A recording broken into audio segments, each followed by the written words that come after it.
Hey, and welcome back.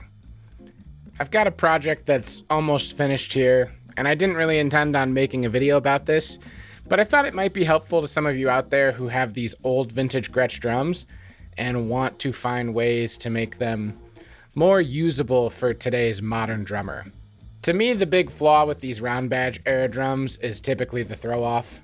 Sometimes some of the other hardware bits, but really it's the throw-off that keeps me from wanting to use them out on gigs or take them into a studio and rely on them for more than one song at a time or for a whole night of performing. Now this one here belongs to one of my friends, and he dropped it off here last week for me to clean up, restore, and after getting a look at it, I just thought that he would be really well served from investing in a new throw-off, but not have to drill out any new holes or modify the integrity of this beautiful vintage 1960s or 50s Gretsch round badge snare. Now the throw-off that came on it was this micro sensitive, but it was completely missing the handle lever here to turn it on. And I've had these before. I replaced it on my chrome over brass, and then I had a drum that I picked up last year or 2 years ago that had this, and I kind of MacGyvered a way to take a rubber band to hold the tension on here. So luckily Gretsch has successfully created some modern alternatives to this that still match the same aesthetic and appearance. So if you're a vintage collector, but you want to be able to use your drums, this might be a great option for you. So this is their new micro sensitive throw. And what I really love about this is it's hefty and bulky and definitely can withstand some use and abuse, but it also has this button on the top that locks in place when you turn this into the on position. So this thing is never gonna slip out of holding its snare tension. Also, just like the old one, it has about the same appearance. It might be a little bigger, but it has the same mounting pattern. So it has these 3 holes, 2 for mounting and 1 that would go through the shell, just for adjusting the tightness of your snare wires.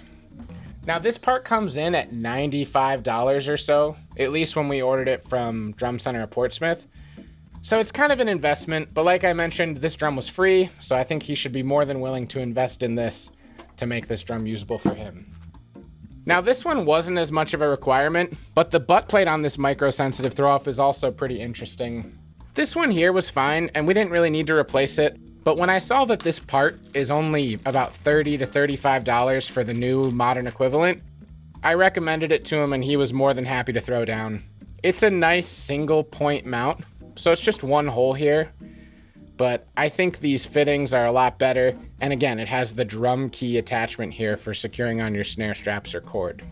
Now I already cleaned up this drum and I glued back some ply separation that was happening in a couple spots. So this thing is ready to go, but I just need to swap out this hardware and then we should be able to throw some fresh heads on it, get it tuned up, and play it for you.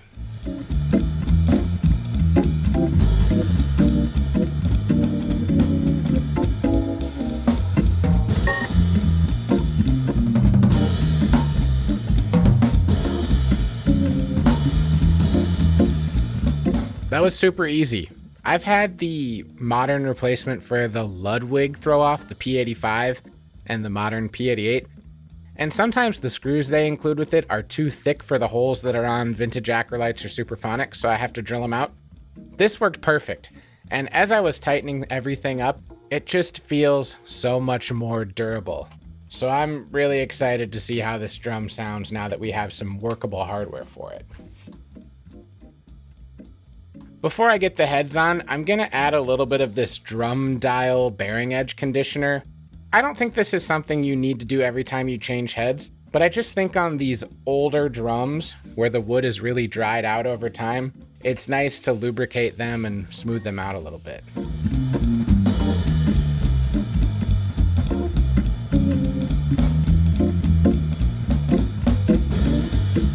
Additionally, the last step I'm going to take before finishing this off, I'm going to add some white lithium grease to these tension rods, just a very small amount to keep all of these threads from stripping out or having excess friction.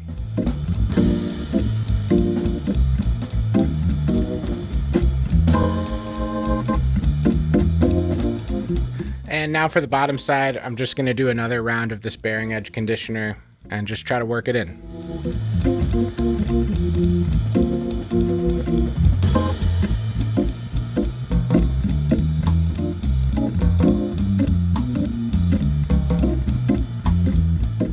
So I would have liked to use straps with these, but they don't actually have any slot to pass straps through, so I'm gonna have to use cord. But this old stuff is just too frayed and worn out. So I have some new Gibraltar ones. I don't mind donating that to this drum.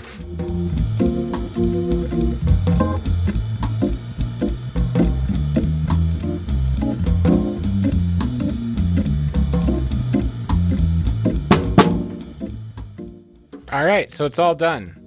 From just getting a chance to put everything together, the only thing I don't like about this new modern setup, and it's really not a fault of this modern version, but this butt plate is mounted with just a single screw, which means if you're working it, it can twist and turn in a lot of directions. So you might need to kind of hold it in place while you're tightening on the drum key, like fasteners for the snare cord, because I had it kind of slipping, even though I thought I had it tightened pretty firmly on the shell.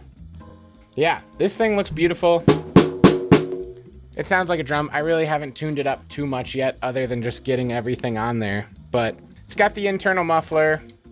I know my buddy Matt's gonna be super excited about this.